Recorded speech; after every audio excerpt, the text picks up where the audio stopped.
Bon, cette fois-ci, c'est bon, ça tourne, Oui. c'est bon, on est sûr. On est parti, sûr. On est sûr. Donc nous revoilà sur le salon de l'agriculture, petit problème technique de vidéo. Toujours avec Thierry qui nous parlait donc, des aménagements qu'il a dû faire pour passer sur le cahier des charges C'est qui le patron. Donc au-delà de l'alimentation, il y a des choses que tu as dû faire également au niveau de la production. Alors au niveau de la production, la décision qui a été prise avec l'industriel Maison de Sirop à Cap-de-Nac ainsi que C'est qui le patron, c'est de démarrer tout doucement. Donc au niveau aménagement, j'ai repris en main des vieux bâtiments que j'avais qui étaient désaffectés, sur lesquels je les ai aménagés pour pouvoir recevoir des porcs sur litière. Et si le marché démarre bien, si les consommateurs répondent présents, tout le reste de mon élevage, c'est-à-dire sur les parties existantes, je transformerai pour mettre tous mes porcs charcutiers sur litière. Et alors c'est quelque chose que tu aurais pu faire même sans C'est qui le patron, ça ou... Très difficilement parce que la rentabilité aujourd'hui sur ce genre de démarche, on a du mal à la trouver. Même on ne la trouve pas. C'est quoi? C'est en termes de rémunération? C'est en termes de prix du porc, du prix du kilo de porc payé, où on n'y est pas, c'est pas suffisant. Il n'y a pas de...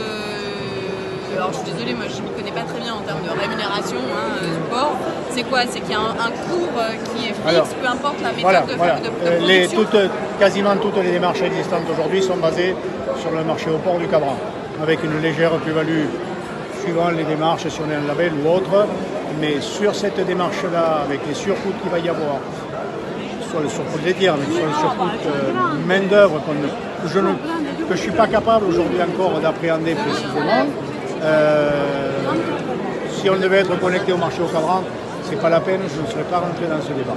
Je négocie un tarif avec C'est qui le patron et avec l'industriel qui me semble aujourd'hui permettre de donner un avenir à mon exploitation. Quand je parle d'avenir, c'est deux choses. C'est sécuriser l'existant, me refaire une petite santé financière parce que les choses sont quand même dégradées, comme dans beaucoup d'endroits en production porcine, de sauver un emploi qui est sur mon exploitation et qui a peut-être la possibilité de me remplacer demain, j'ai 58 ans, je cherche des solutions pour l'avenir.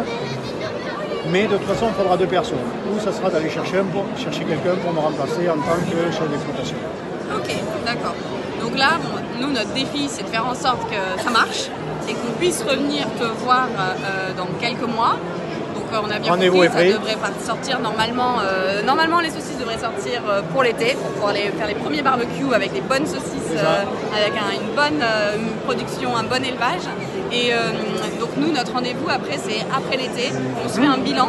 Bon, déjà, on va venir te revoir chez toi avant, bien sûr, mais on se fera un bilan pour savoir, tu nous dises exactement où tu en es, toi, financièrement. Est-ce que tu t'y retrouves? Parce que c'est vraiment ça le plus important, c'est que tous les efforts que tu fais soient rémunérés à leur juste valeur et que toi, tu arrives à t'y retrouver derrière, quoi. Voilà. Est-ce qu'il y a autre chose que tu veux dire au passage Tout va bien. Je remercie d'avance les consommateurs de répondre présent.